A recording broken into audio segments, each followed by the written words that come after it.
श्रम रोजगार तथा सामाजिक सुरक्षा मंत्रालय वैदेशिक रोजगार बोर्ड के सचिवालय और रेडियो नेपाल के सहकार्य में तैयार कयल गेल रेडियो कार्यक्रम वैदेशिक रोजगारी। नमस्कार। वैदेशिक रोजगारी कार्यक्रम अब रेडियो नेपाल के प्रादेशिक प्रसारण केन्द्र बर्दिवास 103 मेगाहर्ज पर प्रत्येक बुध के संझिया 4:30 बजे 15 मिनट खातिर प्रस्तुत होगी। ये कार्यक्रम मीडियम वेव 11 से 43 किलो हर्ज के साथ ऑनलाइन में www.onlineradiionepal.gov.np आ मोबाइल ऐप से विश्व के कोनो स्थान में रह के सुन सके निसन। रोजगारी खातिर विदेश जाए के इच्छा राखे वाला लोग खातिर आधिकारिक सूचना लौट के आवे वाला खातिर अपने देश में रोजगारी सृजना करे के चाहला पर आवश्यक परामर्श आ वैदेशिक रोजगार चाहे स्वरोजगार के विषय पर जिज्ञासा आ सरोकार के बहुते विषय में जानकारी देवे खातिर ई कार्यक्रम तैयार कइल गेल बा। आजू के कार्यक्रम में प्राविधिक मित्र कमल शाह, सहकर्मी जय यादव साथे हम नम्रता कर्ण अपने लोग के स्वागत करतानी। वैदेशिक रोजगारी में जाए वाला नेपाली भैया भाई दीदी बहिन लोग खातिर आवश्यक सूचना प्रवाह करेला श्रम रोजगार तथा सामाजिक सुरक्षा मंत्रालय वैदेशिक रोजगार बोर्ड के सचिवालय ई कार्यक्रम निर्माण कैले बा। ई कार्यक्रम में काम खातिर विदेश जाए वाला सीख के आवे वाला आ स्वदेश में ही उद्यमशील होके खातिर प्रयत्न कर रहल व्यक्ति लोग के जिज्ञासा योजना आ अनुभव सुने के मिली। तो अब चली आजू के कार्यक्रम में समावेश होके वाला मुख्य सामग्री सबके ओर। आजू के कार्यक्रम में फ्री वीसा में कतार जाके लौटल एक जने श्रमिक के अनुभव आ सामाजिक सुरक्षा कोष में रकम जमा करके सुविधा लेहल जा सकता संबंधी जानकारी प्रस्तुत करें। कार्यक्रम वैदेशिक रोजगारी सुन रहल बानी। आ वैदेशिक रोजगारी में अब हम एक जने युवा संगे बात करे जा रहल बानी जे विदेश जाके विदेश बसाई करके भी लौटल बानी। वहाँ से बात कइल जाए वहाँ के विदेश के अनुभव आ यहाँ के काम के अनुभव के बारे में। सबसे पहले हम वहाँ के स्वागत कर रहल बानी। हेलो जी। हेलो, स्वागत बाटे कार्यक्रम वैदेशिक रोजगारी में। जी धन्यवाद। रउरा से राउर परिचय करावे खातिर हम आग्रह कर रहल बानी। जी, हमार नाम आफ्ताब अंसारी, हम बीरगंज से। अपने विदेश कितना दिन रह के आइल बानी? 2 साल। कौन काम में विदेश गइल रहनी रउआ? हम तो पहले गई रहनी आजाद वीसा में, लेकिन ओकरा आजाद वीसा ना बोल ओकरा के फ्री वीसा कहल जाला। तो वहाँ पे गईनी हम। वहाँ गईला के बाद तनका तो स्ट्रगल करे के पड़ल शुरू में, काहे कि फ्री वीसा का मतलब ई होकेला कि वहाँ जाके अपना से काम खोज के करे के रहेला जी। तो तनका दिन स्ट्रगल कइला के बाद एगो खुद के हमर नाता में के मामा पड़ेलन। तो मामा से कांटेक्ट करके मामा के वहाँ काम एसी फ्रिज के काम रहे। तो अब कहीं काम ना मिलला के वजह से मामा लगे हम जाके फिक्स हो गए नी। मामा संगे काम करते रहनी। उनकर काम रहे एसी फ्रिज के, उनके संगे संगे एगो सीखे के तौर पर भी एगो पैसा भी होके आदमी सीखबो करे काम। लगभग 2 साल आदमी कइलक कोई नहीं, ओकरा बाद फिर रिटर्न आ गई। कौन माध्यम से रहुआ वहाँ पुगनी रहे? तो मेन पावर के ही माध्यम से, लेकिन हम गई रहनी 2017 में जी। अब तो मेन पावर के नाम हमरा भोर पर आ गइल बा, लेकिन मेन पावर के ही थ्रू गइल रहनी।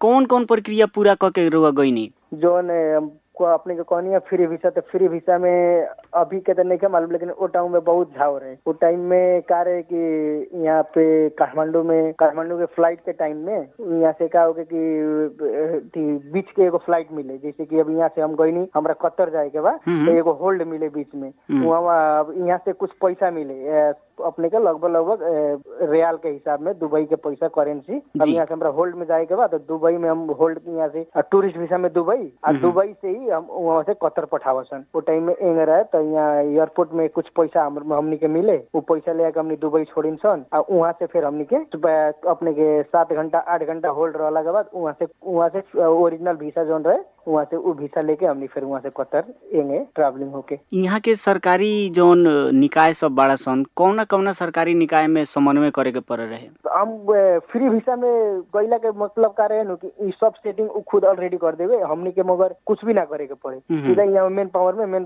पैसा अपन जोन लागे 2 लाख 3 लाख रुपया वो टाइम में दिया है, और पूरा जोन सेटिंग वोटिंग रहे वो खुद ऑलरेडी वो कर देवे। हमनी के डायरेक्ट वहाँ से एयरपोर्ट से जहाँ जाए के बता। कागजात कथी रुआ तीरे के पड़ल रहे? कुछ ना, बस अपन नेपाली सिटीजन, ओकरा बाद पासपोर्ट। आवे खातिर जोन प्रक्रिया बाटे वहाँ से ओकरा बारे में भी बताई। आवे खातिर भी मगर कोनो लंबा प्रक्रिया नहीं है। अब जौन अपने कंपनी में जाते नहीं वो कंपनी अपने के लीव दे दी आगे के टाइम में, वो लीव से अपने के मिल जाई टिकट मिल जाई फ्लाइट के, एयरपोर्ट में गई नहीं लीव देखा नहीं पासपोर्ट के थ्रू अपने चले नहीं टिकट लेके। जे तरिया यहाँ अपन देश में कोनो समस्या पड़ल तो लगे रहल प्रहरी कार्यालय में पहुंच जानी सन, लगे रहल कोनो भी स्वास्थ्य चौकी में पहुंच जानी सन, कोनो ऐसा शारीरिक समस्या होता तो वहाँ ई सब के लेके कितना के सहजता रहत रहे। वहाँ सब प्रक्रिया तनिका लंबा ऐसे बाकी एगो सबसे पहले के बाद भाषा भाषा भी मायने बहुत रखेला। अपने के भाषा नहीं के मालूम तो वो में भी बहुत दिक्कत बा। हाँ इंग्लिश में बात हो जाला, लेकिन अब वो टाइम में हमने जौन टाइम में गल रहनी सन वो टाइम में भी बहुत तनाव ही रहे। ओबरा अपने लगन सुन ले हुकम लगन कि सऊदी दुबई कतर इस सब में लफड़ा भइल रहे जी, तो तनाव की स्थिति रहे। वैसन खास हमरा संगे ना पड़ल कि हम मगर उस सब में दौड़ीन की ओकरा बारे में नॉलेज बा हमरा को। वहाँ अगर ऐसन किस्म के कोनो आपातकालीन समस्या आ जात रहे दूसरा कोई के भी अपना संगे रहे वाला कोई भी यहाँ के जे कामदार बाटे ओकरा, तो नेपाली कौन संस्था कौन निकाय वहाँ मिलत रहे सहयोग खातिर? सीधा एम्बेसी के लगे जाए के पड़े, एम्बेसी के गुहार करे के पड़त रहे जी, एम्बेसी के माध्यम से ही सब कुछ हो सकता है। अभी वहाँ संस्था भी टाल हो गई बा, बहुत कुछ हो गई बा, लेकिन वो टाइम में सिर्फ एगो उहे रहे एम्बेसी रहे, एम्बेसी के थ्रू ही अपने जति कर सकते नहीं करे को। लेबर अपने के लेबर डिपार्ट लेबर लॉ भी बा उस सब के लिए, लेकिन उबरा ई सब ना रहे, ओबरा बस उहे रहे एम्बेसी रहे। नेपाल अइला कितना दिन हो गेल रहुआ? हम 17 में गई नहीं, 19 में गई 20 21 4-5 साल। जाए से पहले यहाँ कथी काम करत रहनी? जाए से पहले यहाँ तो हम अपने के टेक्निकल डिपार्ट में काम करते नहीं, टेक्नीशियन में टेक्नीशियन जैसे इन्वर्टर स्टेबलाइजर इस सब के हम काम करते रहे। अभी अइला के बाद में कथी कर रहल बानी? अइला के बाद में हम यहाँ अपने खुद व्यवसाय कोई नहीं कॉस्मेटिक के अच्छा डीलर लेके हम काम कोई नहीं, लेकिन लॉकडाउन के चलते सक्सेस ना होके सकल।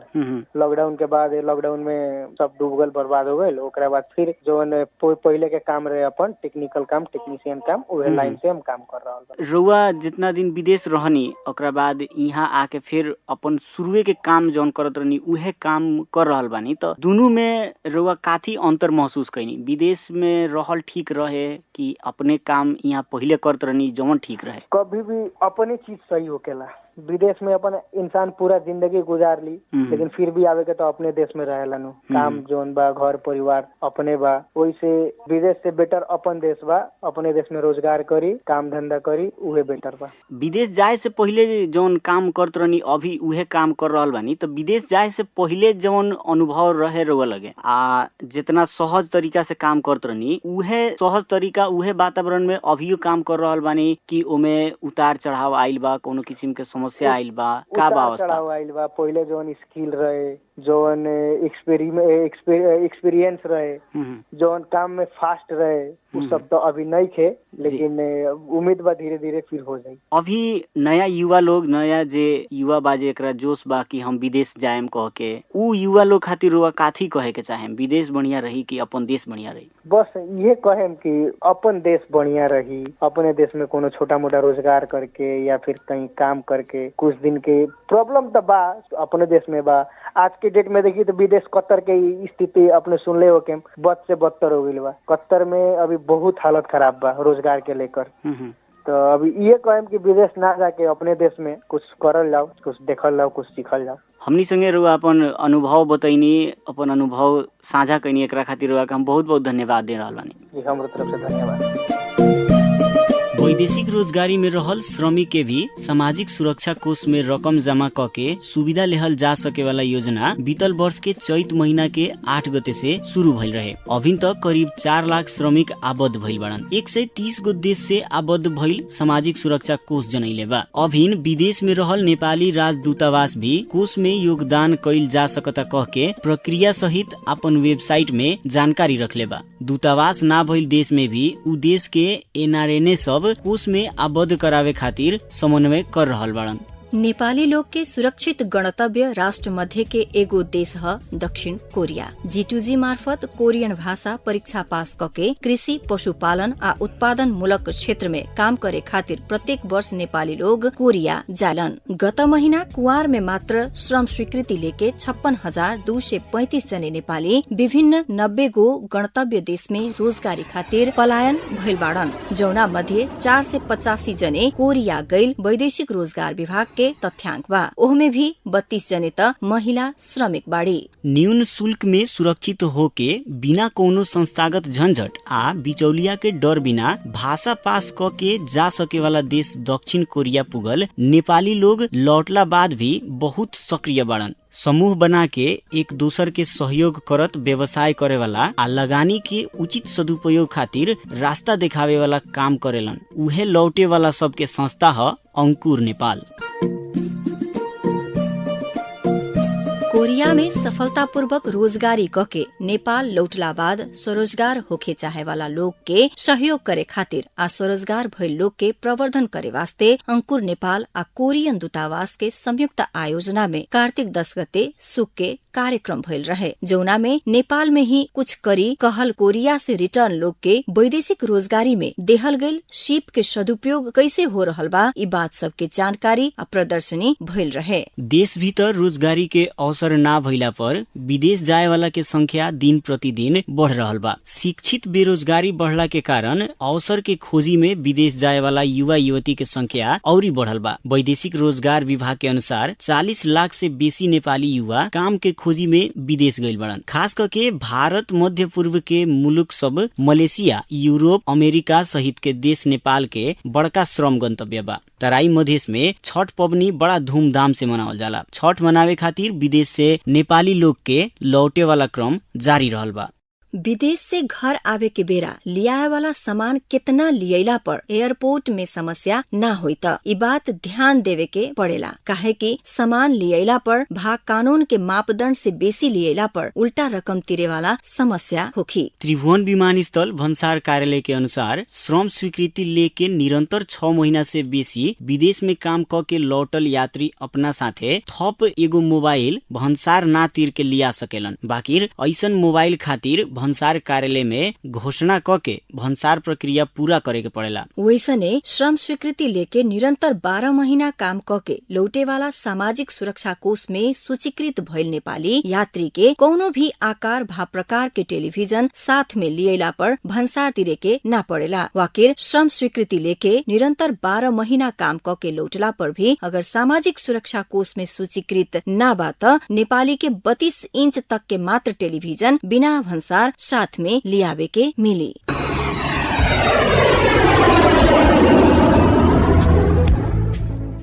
श्रोता मित्र, अब हमनी कार्यक्रम के अंत में आ चुकल बानी सन। कार्यक्रम अपने लोग के कैसन लागल? कार्यक्रम सुनला बाद सलाह सुझाव आ प्रतिक्रिया देवे के चाहतानी त हमनी की चिट्ठी, ईमेल आ टेलीफोन मार्फत जानकारी करा सकेनी, जौना खातिर हमनी के ठेगाना बा रेडियो नेपाल प्रादेशिक प्रसारण कार्यालय बर्दिवास। टेलीफोन नम्बर रहल बा 044 550 008 आ ईमेल ठेगाना बा भोजपुरी वैदेशिक रोजगार @gmail.com। आजु के वैदेशिक रोजगारी कार्यक्रम इतने। अगिला बुध के संझिया 4:30 बजे रेडियो नेपाल के प्रादेशिक प्रसारण केन्द्र बर्दिवास में फिर भेट होखबे करी। अभिन खातिर प्राविधिक मित्र कमल शाह संगे सहकर्मी नम्रता कर्ण आ हम जय यादव के दी आज्ञा। सुनत रही रेडियो नेपाल। नमस्कार। श्रम रोजगार तथा सामाजिक सुरक्षा मंत्रालय, वैदेशिक रोजगार बोर्ड के सचिवालय और रेडियो नेपाल के साझा प्रस्तुति रेडियो कार्यक्रम वैदेशिक रोजगारी।